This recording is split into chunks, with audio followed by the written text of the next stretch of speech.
자, 이렇게 코로나19 사태가 매우 심각합니다. 그런데 확진자 숫자 못지않게 중요한 것이 중환자로 발전하는 비율이 얼마나 되는지 또 사망자가 얼마나 나오는지일 겁니다. 그래서 오늘은 치명률을 기준으로 지금 우리가 얼마나 위험한 상황에 처해 있는지 따져보도록 하겠습니다.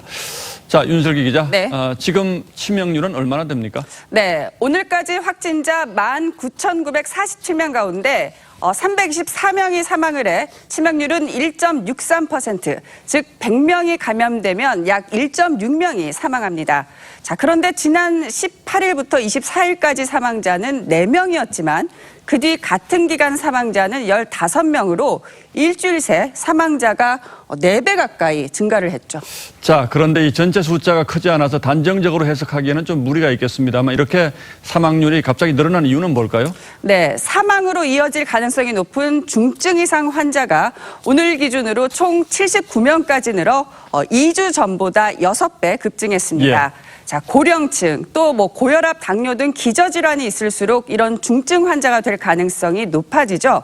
실제 최근 사망자 16명의 경우 전부 60대 이상이었고 87%가 기저질환자였습니다. 자, 그러니까 이 중증, 고령, 기저질환 이 세 가지가 맞물린 상황인데요. 전문가 얘기 들어보실까요? 예. 중증 환자 발생 비율이 높아지고 있고 앞으로 사망자가 더 늘어날 수 있다 이렇게 생각을 합니다. 아무래도 연세 드신 분들이 많이 걸리고 있다 이렇게 요약할 수가 있겠는데 그럼 지금까지 집계된 치명률 1.63%를 1차 대유행 때 그리고 다른 나라와 비교하면 어느 정도입니까? 네, 치명률은 3월 1일 0.48%에서 5월 말 최고치인 2.4%를 기록한 뒤 석 달 가까이 2%대를 이어오다 지난 16일 1%대로 떨어진 상태입니다.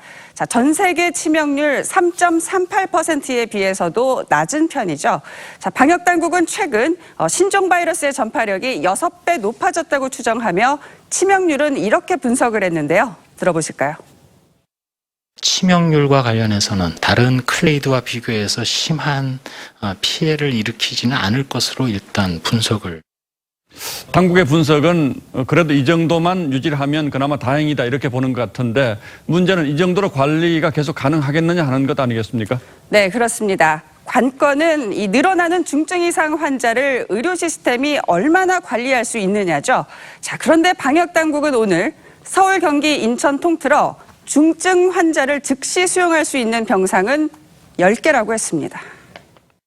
병상이 지금 부족해가지고 사망자가 생길 수밖에 없는 구조죠. 만일 하루에 2,000명 나오면은 사망률 증가로 바로 이어져. 자, 이게 바로 이제 의료 시스템이 붕괴한다 이렇게 의료계에서 우려하는 그 상황인 거죠. 그렇습니다. 예, 잘 대비를 해야겠습니다. 윤슬기 기자 오늘도 잘 들었습니다. 네.